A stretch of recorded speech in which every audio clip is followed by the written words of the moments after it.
So welcome back to the online classes. Today we are going to start the biology subject 9th class. So this is the first chapter we have got. Almost 11 chapters we have got in our syllabus. So we are going to start today with the first chapter. So what is that? Cell, its structure and functions. So already you are familiar with this topic. In 8th class also you have got the first chapter, cell, the basic unit of life. Okay. So but in detail we are going to study now in 9th class. So there you might not be knowing about the different type of the cell organelles which are present inside. So now in this 9th class we are going to study in detail about each and every particular part present in the cell. And as you know that in the universe, so the living organisms are all made up of cells. So there can be organisms so which can be made up of one cell. They are called as unicellular. There are some words you are getting. So already you are familiar with these words in 8th class. Again I will explain you what is that. So organisms which are single cell, made up of only one cell. Generally they are microscopic. So they are called as unicellular organisms. And the next group of organisms are multicellular, which are made up of more than one cell. Such a type of organisms are called as multicellular organisms. So multicellular organisms we can take example plants, animals, human beings, because we are made up of more than one type of cell. Okay, so millions and billions of cells are present in our body, or our body is made up of more number of cells. And if you take the examples for unicellular, example like amoeba, paramecium, what you have studied, known examples, these are in your 8th class. Okay, whose body is made up of only one cell, that is called as unicellular. Okay, now let's move into the introduction part regarding this topic, cell, its structure and functions. So any organism you take, whether it is a unicellular or multicellular, is made up of a cell and more than one cells like that. So cell is considered to be as it's a basic structural and functional unit of life. So every organism, okay, so is made up of cell. That is why it is called as structural unit. And functions of the body, it depends upon the functions of the cell. So that is why on the whole it is called as cell, structural and functional unit of organism. Okay, any organism. Now in your 8th class you have studied that the discovery of the cell. So who are the different scientists involved in discovering the different type of the cells and all we have seen, and the size and the shape. Okay, and these words like unicellular, multicellular organisms. Okay, size and shape, right? So particularly the shape depends upon the function, means what type of cell it is, what type of work it is doing. So that will, the function will determine the shape of the particular cell. Okay, example like we have got onion cells are there. Some activities you have seen in 8th class. So how to observe the cells under the microscope, plant cell, animal cell and all we have seen. So if you take example like this onion cells. So what is the shape of the onion cells? They are rectangular. Okay, the shape of the onion cells is rectangular. Or if you take some like example like RBC cells. What are RBC cells? Red blood cells. So they are responsible to carry the oxygen and carbon dioxide. So transportation of gases is done by the red blood cells in our body. So they are present in our blood. 3 types of blood cells are present: RBC, WBC and platelets. So the function of the red blood cells is to carry the oxygen and carbon dioxide. Then what is the shape of this RBC? So they are circular biconcave.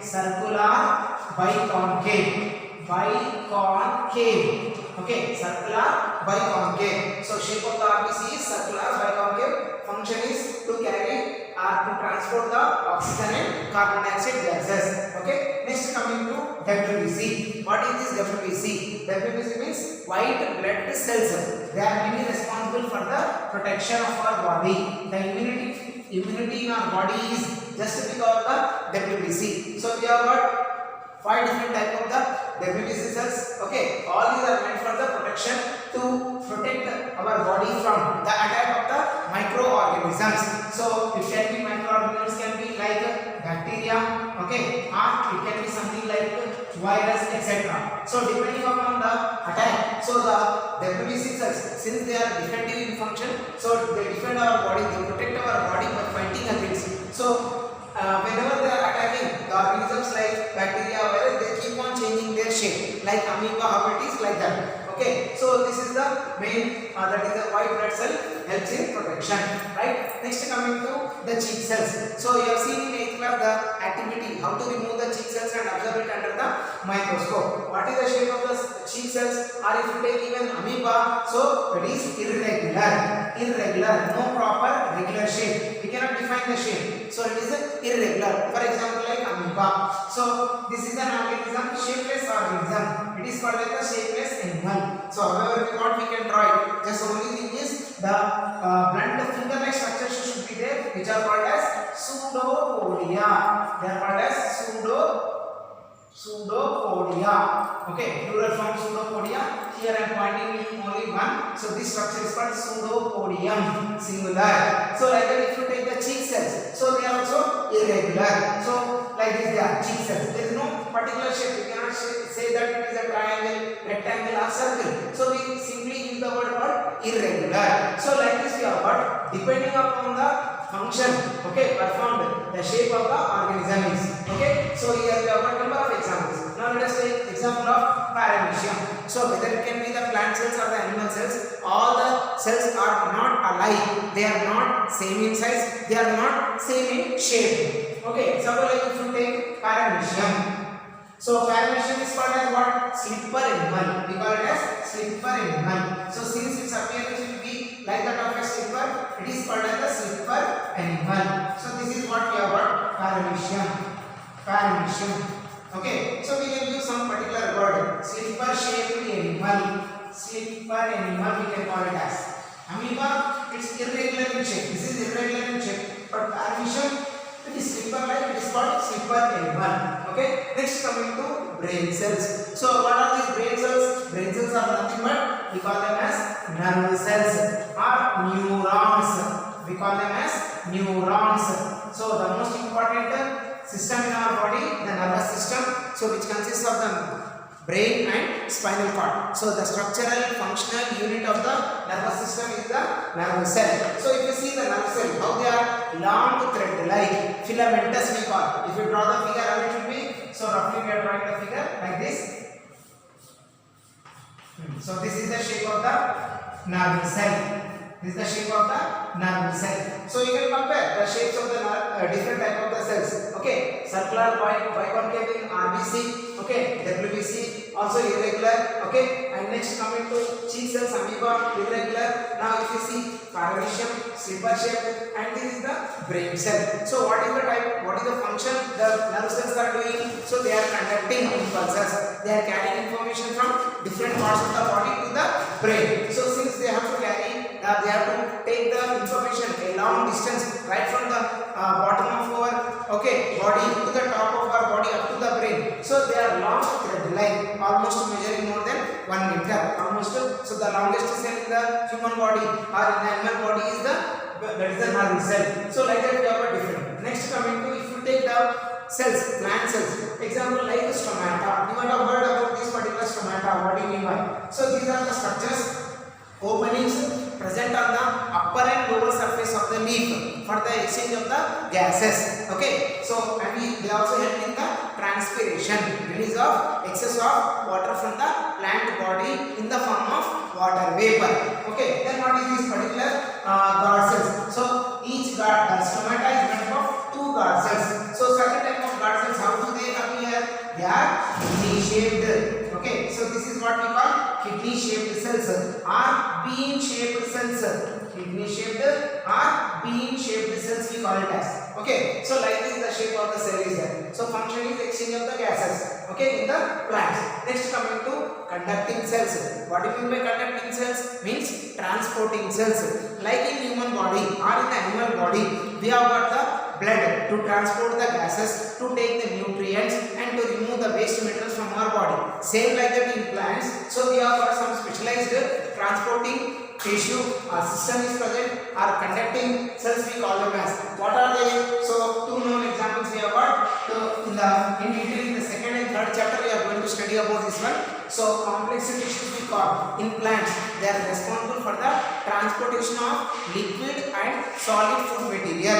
Liquid means water and mineral salts. Solid means food material. Okay, food which is manufactured in the leaf should be transported to all the growing parts of the plant. So now here they are called as xylem and phloem. Then how about the shapes of this particular xylem and phloem? Since they are responsible to transport the material, liquid and solid material, they are long tubular, pipe-like. They are present in the form of pipes-like in the stem region. So long tubular, okay, pipe-like structures are present. So this sort of shape they have got, xylem and phloem. So like this number of examples we can take. Any type of, for example, like if you take muscle cells in the animal body, muscle cells, okay, so their shape is different. They are long fiber-like. So like this. So this is one more shape like this. So number of examples we can give. So with this overall, what is that we can understand? So depending upon the function of the cell, the shape of the cell depends. So who will define the shape of the cell? It depends upon the function,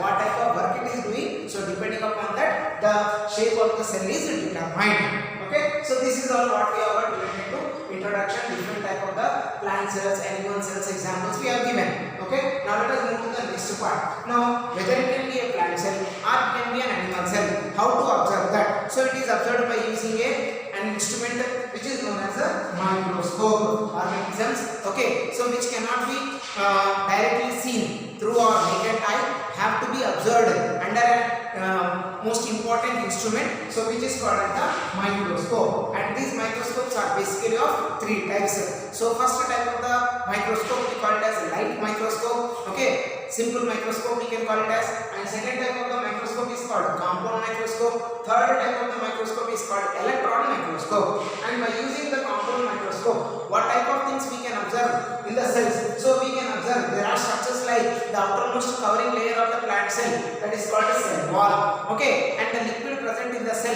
that is called cytoplasm, and some important structures like nucleus, and next one more green color structure present in the plant cells, that is called chloroplast. Such a type of the all structures we can easily see or visualize under one type of the microscope, that is called compound microscope. Suppose like if you want to study more in detail about this particular cell wall, or you want to study more in detail about nucleus, what is present in the nucleus, or you want to go for in detail study about chloroplast, what are the different type of things present inside the chloroplast, then which type of microscope you have to use? Furthermore, highly sophisticated powerful microscope which can increase the size of the cell or which can increase the structure size more than 1 lakh times, and we can easily take the photographs also. So by seeing taking the photographs, in detail study of the cells can be done. So that is the electron microscope. So other than these structures, cell wall, cytoplasm, nucleus, chloroplast in the cells. So in all the cells, so we have got mitochondria, ribosomes, lysosomes, endoplasmic reticulum, okay, ER, this means all these terms are new to you. In detail we will study about each and every cell organelle, each and every cell structure, mitochondria, ribosomes, lysosomes, endoplasmic reticulum, Golgi complex, all such type of structures are present in a very small cell. Then if you want to study in detail about all these, so then we have to go for a powerful microscope which is called as the electron microscope, which can increase the size or which can magnify more than 1 lakh times to the original size. Okay, now moving to regarding the plant's typical cell. So here we are taking plant cell example. So in a typical plant cell, if you see, so there are structures, green colored structures which are called as the chloroplast. So these chloroplasts, so the main function of the green colored chloroplast, what is that? To trap the solar energy and convert it to chemical energy and help in the food preparation, which is called as the photosynthesis. In plants, food making process is called photosynthesis. And these chloroplasts, where are they present in the plants? So they are present in the cells of the green leaves and in the tender stems. What do you mean by tender stems? Means young stems, newly growing stems. After the germination of the seed, you might have seen the stems, the plant is growing. Almost every part of the plant is green, leaving the root system. So as the plant keeps on growing, the chlorophyll, the green color substance disappears from the stem and the branches. Finally, it is restricted only to the leaves. Okay, so like this in a typical cell, if you see plant cell, chloroplasts are present, but they are absent in the animal cell.